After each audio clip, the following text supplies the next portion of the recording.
Hello everyone, welcome back to my channel. So today I'm going to be doing a book review of I can't do that. Turtles All the Way Down by John Green. So this is John Green's most recent novel. It came out on the 10th of October. This is a book that I could have read in a couple of days, like probably could have read it in one sitting. Then I opened the book and started the book and oh boy. So I had no idea what this book was about when I got it and I didn't want to know too much. I just kind of wanted to go into it and experience the story. I kind of wish I had known a little bit more so that I'd been a bit more prepared, because this book focuses on 16-year-old Aza, and she ends up with her friend Daisy being part of this kind of, she ends up trying to investigate what's happened to this billionaire that's just disappeared, and she used to know his son, so she has ties there, and there's a reward whoever finds him. So her and Daisy kind of start looking for him, but lots of other things happen. But that's the general plot of the story, which I didn't love. Like the plot of the story wasn't something that I loved, but the character of Aza and the kind of representation of her was absolutely brilliant. So Aza has OCD, John Green himself has OCD, so it is a very, very, very accurate representation of what it's like to have OCD. I didn't know that going into this novel, and I wish I had, because this was one of the books, and it really took me off guard with how much it happened that was genuinely triggering. I had to put this book down after reading certain bits and leave it for a bit. I couldn't go back to it. It was making me think things like, because I have anxiety with OCD and kind of different things, and thinking that if I don't do certain things bad, certain things will happen, which is very similar to what A's experiencing. She feels as though she's going to get this particular illness if she doesn't do certain things. And if she does do certain things, it can cause bacteria, which could cause that illness, and it was very real. I did not anticipate when I first picked up this book, and from the first couple of pages it was very whoa, but I did feel as though it was very, very, very accurate. When you see Aza arguing with herself, it was very real. That's what it's like. It's like having a constant, it's like your brain never shuts up, and even though you know that what is happening is irrational and what you're doing is irrational, your brain is always like, yeah, but what if? For me personally, quite a lot of mine is checking things are locked, and even though I know that I've checked it and it's locked, my brain's like, but what if it's not? It felt very real. So yeah, I did enjoy it. I did like it. It's taken me a bit longer to do this review because I had to kind of put all my thoughts into a thing and think about it and think about this book and think about my actual thoughts on it. I've been talking to a friend of mine and we were saying kind of we have very similar opinions on this book, and we've been discussing it and saying the actual representation and the characters and stuff, we really enjoyed that, but the story itself kind of, I feel like, was the thing that wasn't as important compared to Aza and her experiences and stuff. I gave this book 4 out of 5 stars. 3.5/4 out of 5 stars. I'm not going to say anything more now, non-spoilery. So if you haven't read this book and you don't want to be spoiled, I would leave now because I don't want to ruin it for you. So yeah, cool. Goodbye. Hello, non-spoilery people. This book started, and from the first couple of lines I was like, oh shit. Oh no. The whole kind of feeling like you're not real, that you're not there, and you're kind of watching yourself do things and you have no control over what you're doing, it resonated very much with me. Having no control, not being able to take back the control and having to do things because your brain is like, do this thing. That was very, very real. Like, I do want to kind of really do talk about the representation of mental illness in this book. I think it is fantastic. Obviously it is own voice, because John Green himself does have OCD. The representation, this is what I have been looking for representation wise, and there was no kind of, it was cured by miraculous means, or there was any kind of sort of thing. It was really in that stage of how she feels and it not feeling like it is going to get better, because that is a stage that people can experience, and it isn't all kind of, we're all going to be fine and that kind of thing. And even though things can get better, this really did show those kind of moments where it doesn't feel like that, and how different people react. And I think that was the really important thing. Didn't particularly like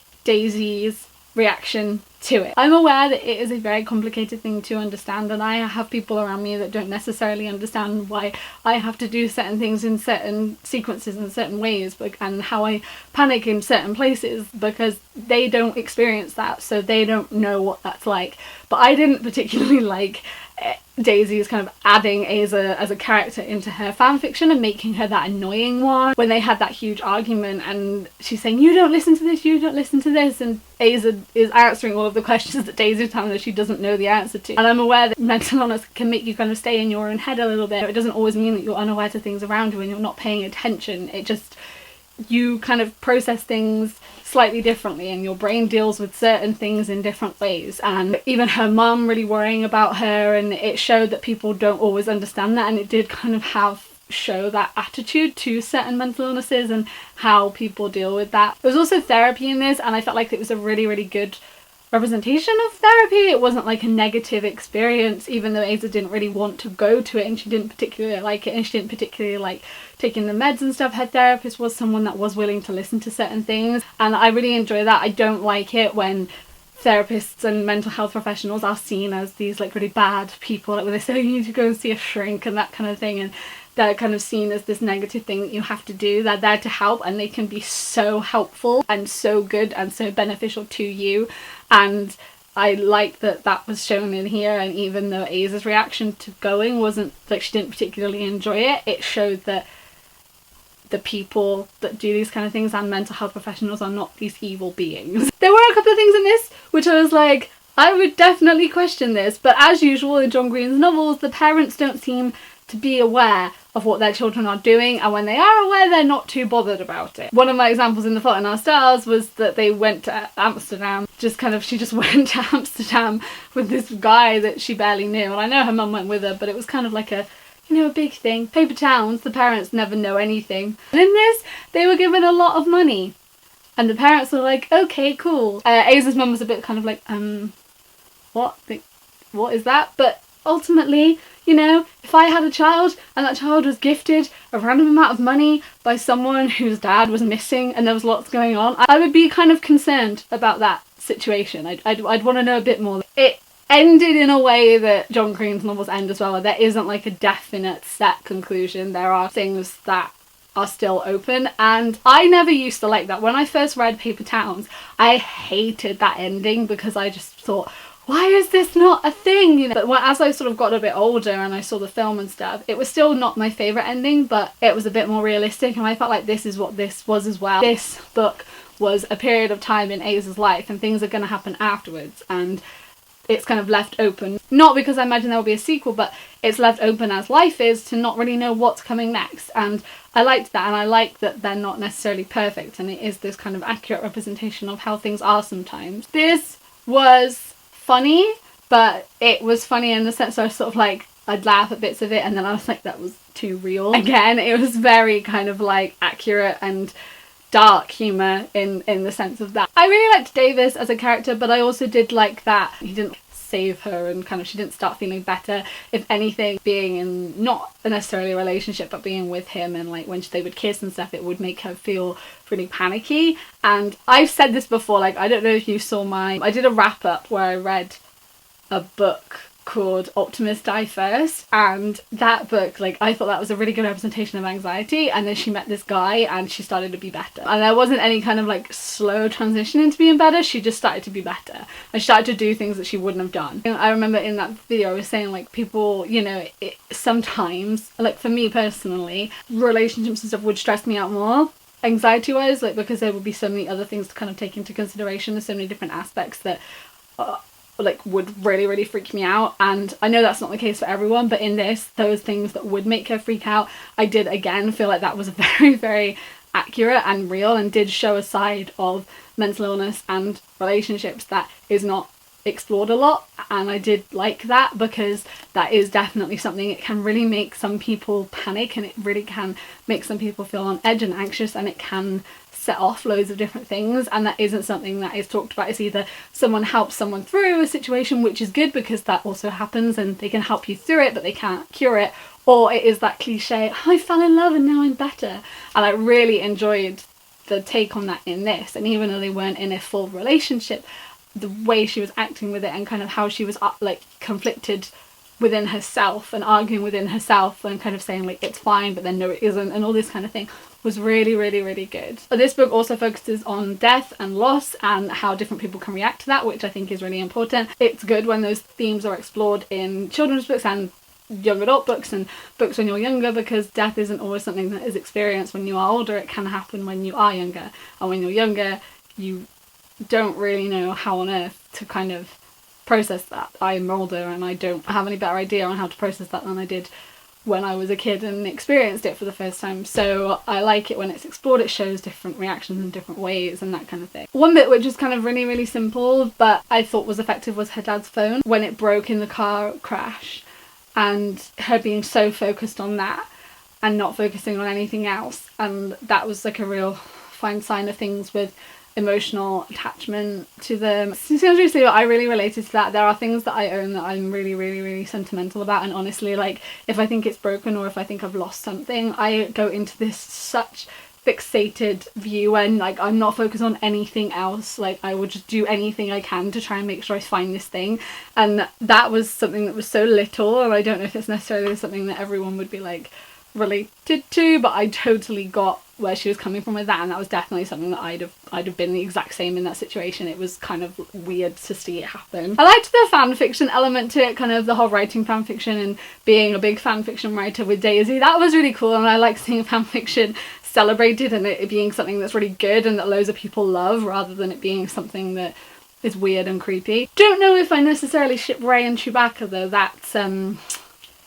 That's maybe something that I wouldn't delve into, but to each their own. It's not the weirdest pairing I've heard of, I'll give you that. But like I said, I didn't like the fact that she like made Aza a character. But other than that, the whole fanfiction thing was really good. I love seeing it as something that is good and celebrated and a good thing, rather than it being something that's weird. Even though the kind of relationship with Davis didn't last very long and there was lots of different elements in it, both of them were worried about different things, and it both wasn't kind of something that either of them necessarily needed at that period of time. I did feel as though the support they lended each other and how understanding Davis was and how patient Davis was really nice to see. It was good that he understood where she was coming from and he didn't try and push her and he didn't try and be like, but this is the thing we should do. He was just kind of really, really understanding with her and really good with her, and I liked that. I don't necessarily know how I feel about Russell being dead. I mean, I get that it was kind of like a big closure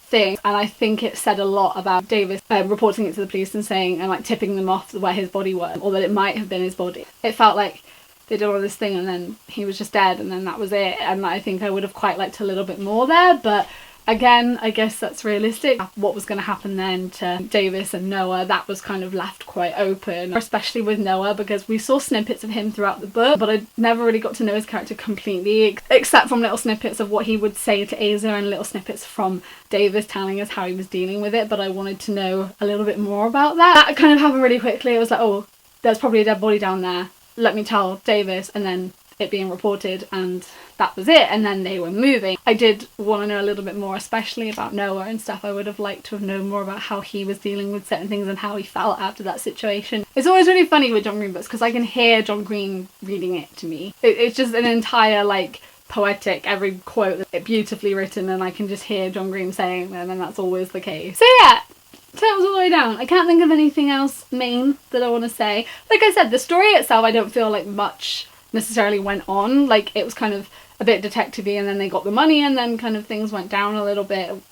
You know, it wasn't really spoken about as much until they found the body. It did focus a lot on Aza and her experiences, and I did think that was really good, and it did touch on some really important things. It was written really, really, really well. I thought it was brilliant. I think it's probably, I don't know, is it my favourite John Green book? It might be. I think I would have to read it again now, knowing what comes with it, so that I can be a bit more prepared and experience it a bit better. I did enjoy it. I sound really confused, but it was a lot to take in because I wasn't expecting it. I hope you know what I mean. I hope that was a coherent review. It wasn't really, was it? I had no proper coherent thoughts for this book, and I was just kind of like spamming my friend with loads of messages like, hi, what do you think of this? What do you think of this? What do you think of this? So I hope that this made sense. I'd love to know your thoughts on this book. What did you think? Did you have similar opinions to me, or do you completely disagree?